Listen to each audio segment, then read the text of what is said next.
Good morning mga mare! So ito na nga na naman ang ating kaganapan sa maghapon. So ito na nga, umagang-umaga pa lang mga mare. Tignan nyo naman tong dalawang muryot. Naghuhuli sila ng weaver ants.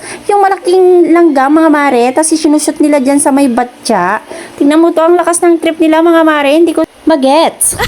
So ito na nga mga mare, bago ang lahat ay mag-almusal muna tayo. Mag-ulam tayo ng imbutido at pritong itlog at nilagang katuray mga mare. At samahan na rin ng kape, sabi ng aking kumaring tunay. Why naman nakahubad sit? Tignan nyo naman tong dalawa, naglulukohan na para hindi nila pagawain yung isang tumbler mga mi.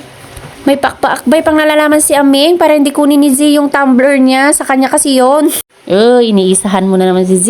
Sabi ko nga sa inyo mga mi, pagkatapos talaga ng lambingan, may awayan. Ayan, nag-aaway na naman sila sa isang galon mga mare. Di ko talaga to mag-gets ng mga batang to. Diyos ko. So ayan na nga mga mare, may pinagmimitingan ng mga person dito. Tingnan nyo naman, may bago silang tuta. Meron na naman maingay sa labas paggabi mga mare. Akala mo naman mga certified pet lover tong mga to, pero hindi naman. Diyos ko. Pagkatapos nga ng galon mga mare, ay dito naman sila sa tali mga mare. Ay naku, Diyos ko talaga.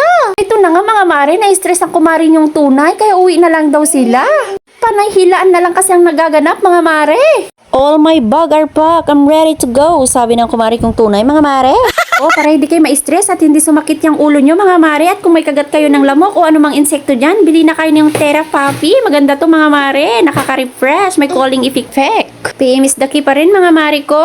At ito na nga mga mare, papasok na si pare nyo sa kanyang trabaho. Sasabay na rin daw si Muryot at ang kumari kong tunay para hindi na sila magabang sa labas pa ng sasakyan. Sabi ko nga sa kanila, doon na lang sila sa labas maghintay. Kasi pag nakita na naman ni Amira, ay Diyos ko, may ganap na naman na iyakan. So ito na nga, nakita na nga niya, iiyak na naman si Amira.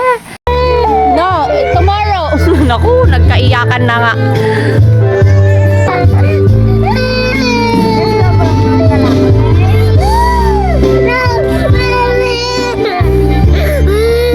Kahit nga naghihilan sa gamit at kung ano-ano mga mare, mahal na mahal pa rin nilang isa't isa. May iyak-iyakan ganap.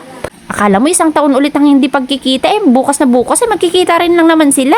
Ito na nga ay nakamove on ng Muryot. Ayan na nga ay bumili sila ng miswa para meron kaming pananghalian. Kay Ate Kulot isama na niya, basta wag niyang bibilhan ng candy. Singit ko na naman ulit mga mare. Baka gusto nyo din ng headband na suot ni Amira at Kulot. PM is the key talaga.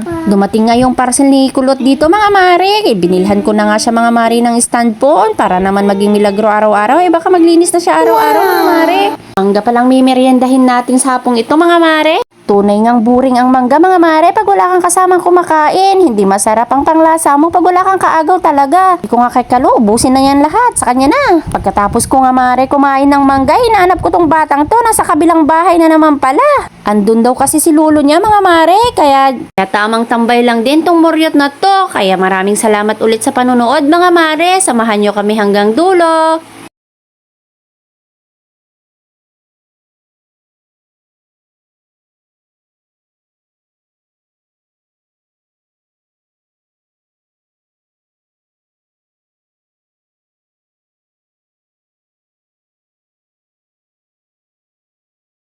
Follow back!